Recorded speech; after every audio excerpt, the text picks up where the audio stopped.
কোরআনকে অপমানকারী বিয়াদবের বাচ্চা অসীম সরকারের বিরুদ্ধে মুখ খুললেন হুমায়ুন কবির। সেই ভিডিওটি আপনারা ভালো করে দেখুন, শেষে আমি কিছু বলছি। অসীম সরকার, আপনি যে ধরনের নোংরা কথাবার্তা আমাদের পবিত্র কোরআন শরীফ নিয়ে বলেছেন, আমি একজন মুসলমান হিসেবে আপনার এই বক্তব্য তীব্র বিরোধিতা করছি। বাংলার বিভিন্ন থানায় আপনার বিরুদ্ধে এফআইআর হচ্ছে।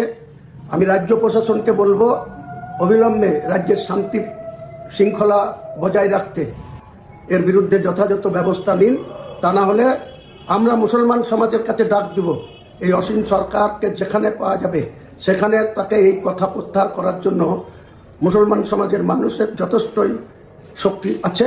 সেই শক্তি যেদিন অসীম সরকারের বিরুদ্ধে রাস্তায় নেমে প্রতিবাদ হবে, সেদিন কিন্তু অসীম সরকার আপনি আর বাড়ি থেকে বেড়াতে পারবেন না, বিধানসভায়ও যেতে পারবেন না, এবং মুসলমান সমাজের কাছে আপনি ক্ষমা প্রার্থী হন যে আমি পবিত্র মুসলিমদের কোরআনকে নিয়ে যেটা বলেছি আমি মোটেই ঠিক করিনি, আমি ভবিষ্যতে এই ধরনের কোনো মন্তব্য করব না।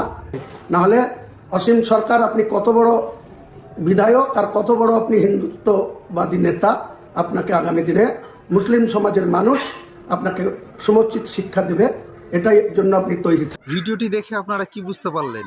আমি যতদূর বুঝলাম, এই বেয়াদব অসীম সরকারকে প্রকাশ্যে জনসমক্ষে ক্ষমা চাইতে হবে এবং কেন্দ্রীয় সরকারকে বলে দিতে চাই যে আপনি যে খেলা খেলছেন, কেন্দ্রীয় নরেন্দ্র মোদী সরকার চাইছে, বিজেপি সরকার চাইছে যে 26শে ইলেকশনের আগে পশ্চিমবাংলায় একটা দাঙ্গা হোক। তাই এই পশ্চিমবঙ্গের বাঙালিদের ওপর বিভিন্ন রাজ্যে বিজেপি শাসিত রাজ্যগুলোতে এই পরিযায়ী শ্রমিকদের ওপর অত্যাচার শুরু করেছে, যাতে করে পশ্চিমবাংলায় একটা বড় ধরনের দাঙ্গা সৃষ্টি হোক। কি বন্ধু, কথাগুলো আমি যদি ঠিক বলে থাকি তো অবশ্যই আপনার বন্ধুদের দেখার সুযোগ করে দেবেন। দেখা হচ্ছে এর পরের ভিডিও।